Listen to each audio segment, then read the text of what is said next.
વિધાનસભા ગૃહમાં ગુંજશે વિરમગામ ડાંગર ખરીદી કૌભાંડનો મુદ્દો. વિધાનસભાના નિયમ 116 મુજબ પાઠવવામાં આવી છે નોટિસ. વિધાનસભામાં વિપક્ષ નેતા અમિત ચાવડાએ તાકીદ જાહેર અગત્યની બાબત તરીકે ડાંગર કૌભાંડ મુદ્દે નોટિસ આપી છે.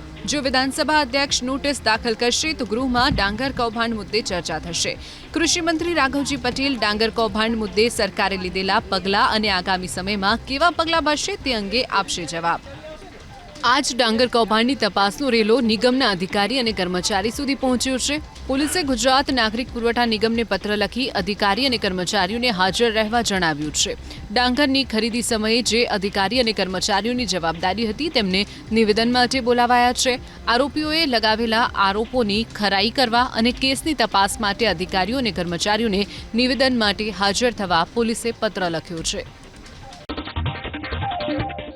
વિધાનસભા ગૃહમાં ગુંજશે વિરમગામ ડાંગર ખરીદી કૌભાંડનો મુદ્દો. વિધાનસભાના નિયમ 116 મુજબ પાઠવવામાં આવી છે નોટિસ. વિધાનસભામાં વિપક્ષ નેતા અમિત ચાવડાએ તાકીદ જાહેર અગત્યની બાબત તરીકે ડાંગર કૌભાંડ મુદ્દે નોટિસ આપી છે. જો વિધાનસભા અધ્યક્ષ નોટિસ દાખલ કરશે તો ગૃહમાં ડાંગર કૌભાંડ મુદ્દે ચર્ચા થશે. કૃષિ મંત્રી રાઘવજી પટેલ ડાંગર કૌભાંડ મુદ્દે સરકારે લીધેલા પગલાં અને આગામી સમયમાં કેવા પગલાં ભરશે તે અંગે આપશે જવાબ.